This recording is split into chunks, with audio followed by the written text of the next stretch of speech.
Hey guys and gals, it's me George, the Shade Tree Fix-It Man, and I'm working on the old John Deere, and I had to cut the steering wheel off. I'm not sure if I told you that.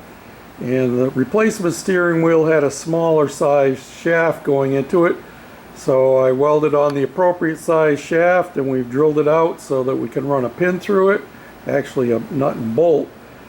And originally there was just a big hole down here. The only thing that held the steering assembly in place was the fact that when the steering shaft came up through here, which is the, I don't know what you'd call it, steering column support, and it had a washer up here, and then it was bolted through the shaft just like what I'm going to do. And that held everything in place. The steering wheel that was on it was frozen in place. I couldn't budge it, not for anything. So I ended up cutting it right off. And that's where we're going now. But I didn't want to put it back the same way it was, because as soon as the steering wheel came off, everything just dropped out the bottom. And there are no clips. Let's see if I can get down here. There are no clips down here to hold anything in place. This shaft back in here is free floating. It has nylon bushing in there, and the bushing was still good. It was sliding off because this all had dropped down so much, and that's why it was so sloppy. So now we get everything in place, and what's going on here. So having added this bushing here, and then the bronze bushing on top of it, and then we have a C-clip that holds everything in place. So this shaft will not go anywhere, and it's a nice snug fit. I actually mounted in the vise in that bronze bushing and used my die grinder, this baby here, and had it set up, and I gradually turned the shaft with this running to get my groove in there, and it's just the right thickness for that C-clip. So that keeps the shaft in place so nothing can drop out here, because everything at the top is what holds this down here together. If I take that C-clip out and the steering shaft drops down, then this unit here drops down too. And that was a problem before with the bushings worn out. Things were falling apart. So now that's all back together and everything's greased up and oiled, the extra bushings, and now we're ready to put the steering column support back in place. And let's do that, and I'll bring you back. Oh, I didn't put the horn button back. Not that there's really a horn on here, but I put a little gas in it, all I had left, and she's all buttoned up, and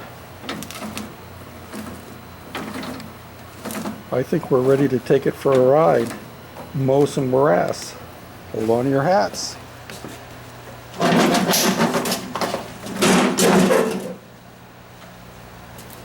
Let's see how she'll do with a cold start.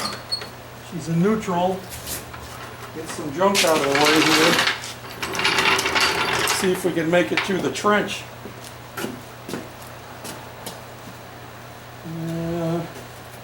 Choke all the way back.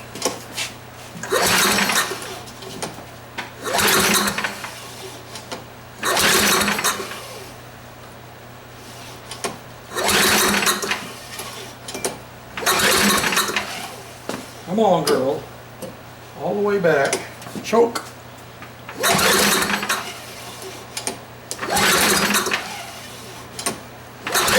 I think I ran it out of gas the other day.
Wow, she works just dandy.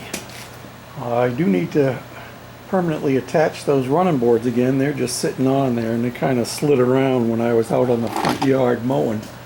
But yeah, steers good, runs good, shifts good.